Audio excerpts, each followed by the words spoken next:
This is the BMW M135, no longer I. The fourth generation is called F70, and at first glance it looks a bit like the F40 facelift and a bit like Ford Focus. Is the new Bavarian hot hatch worth considering, and is it really new? Let's find out.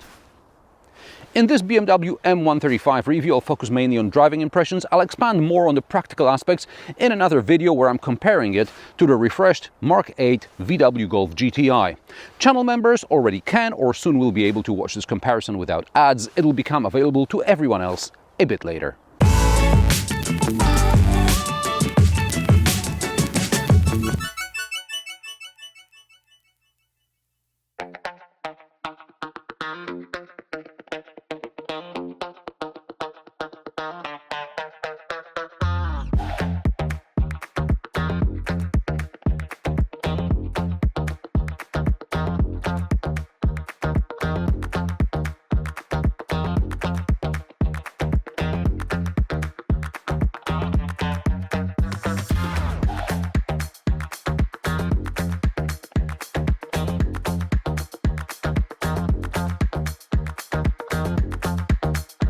The new 1 Series is still made on the UK L2 platform, which it shares with the 2 Series Gran Coupe, the X1, the X2 and the MINI Countryman. BMW decided to drop the I suffix from its petrol models so as not to confuse them with the I whatever EVs. Diesel powertrains still have the letter D after the series number and the engine variant. BMW 1 Series F70 is several centimeters longer and taller than the F40 it replaces. Other dimensions remained virtually unchanged. The biggest noticeable change is the front end. BMW listened to the market make fun of its oversized grills and decided there is no need for a Broil King fascia. And this is how we ended up with a front which at first glance looks like it was taken off a Ford Focus. To better illustrate how low the front is, I'll show you how I usually set up my tripod for beauty shots these days. But in order to film the 1 Series, I had to go all the way down. Other changes outside are pretty much cosmetic. The boot still has 380 liters capacity and still has that hinged double floor which you can theoretically take out, but wouldn't it be easier to just lower it like in most other cars? On the plus side, the partial shelf fits perfectly under the floor. There seems to be more headroom in the rear, and perhaps the extra 2.5 centimeters in height helped raise the roofline sufficiently high so I don't hit my head getting in and out. The biggest changes are visible in the cockpit. As far as I remember, the F40 kept the old cockpit layout with a separate gauge cluster and the central infotainment screen, physical AC controls and an iDrive controller until the end of production. Only the M2, which rides on a different platform, got the BMW OS 8 and a wide screen, clearly an afterthought because it was propped up against the dashboard. The F70 dashboard seems to have been designed with the new layout in mind. There are no physical AC controls, there is a new steering wheel with less buttons on it, there is no iDrive controller, the gear selector is more of a discreet sex toy, and next to it are some haptic buttons which require you taking your eyes off the road to find and press them. There are 2 trays, one of them featuring a wireless charger. The cup holders are decent and so are the door pockets. However, the glove box is ridiculously small, especially taking into account how big the lid is. I suppose it's more of an access hatch to a cabin filter. The infotainment system is BMW's OS 9. While the shift from OS 7 to OS 8 was a painful revolution, the upgrade to OS 9 is, in my opinion, unnoticeable. Here, the PR department is trying to strangle me through the monitor because the OS 9 has so many new features, but as far as I'm concerned, as long as I can adjust my settings, I'm happy with Android Auto. And just like I didn't constantly check the Tesla Sentry feature, I don't care what's happening around my BMW. Also, I can't launch the external 360 camera view remotely because of my privacy settings. Something that stood out, to me at least, and for the wrong reason, is the ambient lighting, especially these side lights here, which reflect around the wing mirrors. And why are the gear paddles so cheap?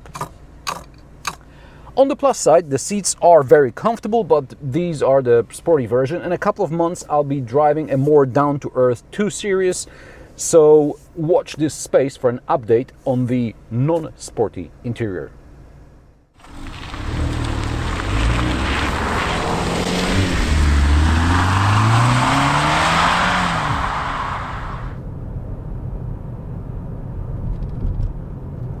Back in the days of the first generation 1 Series, before BMW made its naming scheme easier, introducing even series numbers, first for 2-door coupes and then for everything else that didn't fit the odd numbers, there was the 1M Coupe. It had 340 horsepower, 500 Nm of torque, it had a manual gearbox and it was rear-wheel drive. I drove it once. Unfortunately, it was on an unfamiliar mountain road, it was wet, foggy, and it was code brown all the way. After all these years, I'd love to own one, but for the time being, I cannot justify a toy at this price point. The F70 M135 has 300 horsepower and 400 Nm of torque. It also has xDrive, which, for some reason, BMW doesn't seem to boast about. Usually there are xDrive badges all over the car, but not here. Those of you who know car specs by heart probably noticed the new M135 has 6 horsepower less than the previous M135i. According to the specification, it's also heavier and 1/10 of a second slower 0 to 100 km/h than the outgoing model. I checked, and instead of claimed 4.9 seconds, I got 4.8 seconds in sport mode with launch control. In normal mode, I was a second slower.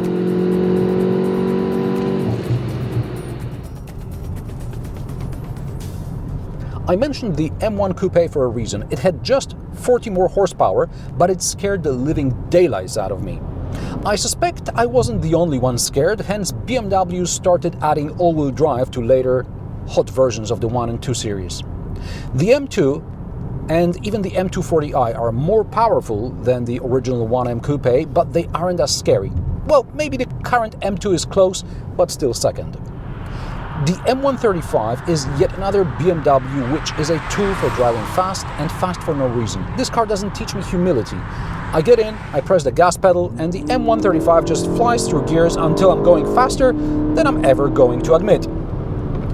The steering is precise but gives no feedback. The suspension is set up so the car stays glued to the road, which is a kind of a compliment, but I know these roads and I know how other cars react on some of the bumps. And in this BMW, I have no idea when the car is going to lose its grip. I mean, I can't rule out that the M135 is just too good for me. But this means I can get into a lot of trouble when I accidentally test the car's limits. The brakes are very effective, at least they give me hope that if the fit hits the shan, I stand a chance of survival. Visibility is good, the seats hold me well, and yes, my heartbeat is up when I take every corner faster and faster, but in the back of my head, there is still a feeling that I'm feeding an addiction rather than having harmless fun in a car. The soundproofing is average, compact hatch level regardless of the premium badge on the bonnet. Meanwhile, the sound inside the cabin is as artificial as the steering. When filming drive-by shots, I only heard a strained 4-cylinder engine. At the same time, the cabin is filled with sound which makes this car feel almost like it has an inline 6 under the bonnet, but something tells me sooner or later BMW is going to offer some M-Parts performance exhaust upgrade for the M135, not just the carbon exhaust tips, because this just sounds like nothing.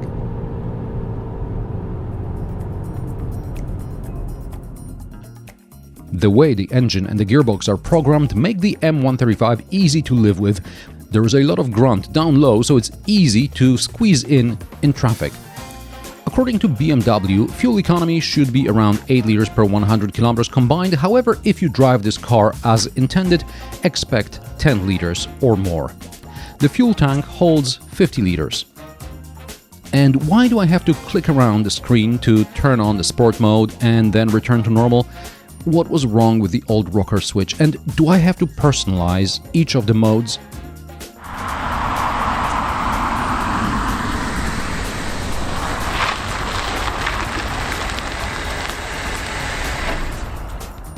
prices of the BMW M135 start at €56,200.